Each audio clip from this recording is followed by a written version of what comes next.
Government might bring America's love affair with the car to an untimely end. That from Cato Institute Mencken Research Fellow P.J. O'Rourke, author of the new book, Driving Like Crazy. He talked about classic cars, government regulation, GM, and the forthcoming Obamamobile at the Cato Institute June 9th, 2009. The full event is at cato.org. The feminists grabbed our women, the liberals banned our guns, the health cops snuffed our cigarettes, the bailout has our funds, the laws of breathalyzing put an end to our roadside bars. Circle the Fords and Chevys, boys, they're coming to take our cars. Finally got through to them what it is that cars have to do with libertarianism. And it is time, alas, to say, how shall we put it, sayonara to the American car. The American automobile companies, Ford, GM, even Chrysler, they will live on in some form, kind of a Marley's ghost, dragging their chains at taxpayer expense, The fools in the corner offices of Detroit and the fool officials of Detroit's unions, they will retire to their vacation homes in Palm Beach and St. Pete. And they no more deserve our sympathy than do the malevolent trolls under the Capitol Dome down the street here. But pity the poor American car when Congress and the White House get through with it. A lightweight vehicle with a small carbon footprint, using alternative energy and renewable resources to operate in a sustainable way. When I was a kid, we called it a Schwinn. It's been a great run. It's been a great run. 110 years since the Duryea brothers built the first American car in Springfield, Massachusetts.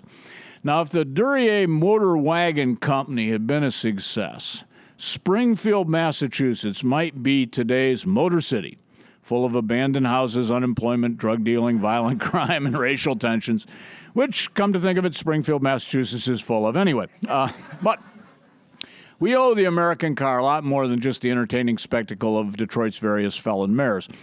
In fact, many people my age owe our very existence to the car, or to the car's back seat, where if our birth date and our parents' wedding anniversary is a bit too close to for comfort, it's probably where we were conceived. There was no premarital sex in America before the invention of the internal combustion engine. Talk about libertarianism here. Come on. You couldn't sneak a girl into the rec room of your house because your mom and dad were unable to commute, so they were home all day working on the farm. And your farmhouse didn't have a rec room because recreation had not been invented due to all the farm work. You could take a girl out in a buggy, but it was hard to get her in the mood to let you bust into her corset because the two of you were facing the hind end of a horse. Spoils the atmosphere, you see. So cars let us out of the barn, and while they were at it, they destroyed the American nuclear family, and anyone who's had an American nuclear family knows what a relief that was. Cars also caused America to be paved, and there are much worse things you can do to a country than pave it, as the Sudanese have been proving in Darfur. And do we car people ever hear a single word of thanks for paving the nation from all those skateboarders and body casts? No, we do not. Cars fulfilled the Americans' founding fathers' dream and ideal. Of all the truths that we hold to be self-evident, of all the unalienable rights with which we are endowed, what is the most important to the American dream? It is right there, front and center, raison d'etre of the Declaration of Independence, freedom to leave. Freedom to leave, freedom to get the hell out of town. Founding fathers, can I have the keys, Car provided America with an enviable standard of living. You could not get a steady job with high wages and health benefits and retirement plan working on the General Livestock Corporation assembly line putting udders on cows. The American car was a source of intellectual stimulation.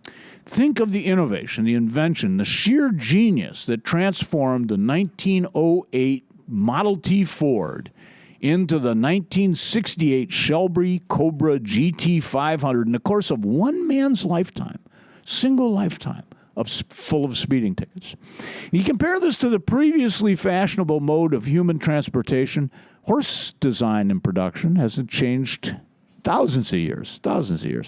When it comes to creativity, nobody thought to put a stirrup on a saddle until about 500 AD. Thousands of years, people were riding horses and they didn't think up the stirrup until 500 AD. Where'd they put their feet? Now, if automobile engineering and development had proceeded at that pace, we would be powering ourselves down the road by running with our feet stuck through a hole in the floor like Fred Flintstone, which, and it may come to that with the 2010 Obamamobile. P.J. Rourke is a Cato Institute Mencken Research Fellow and author of the book Driving Like Crazy. Podcasts of full events are available at iTunes and cato.org.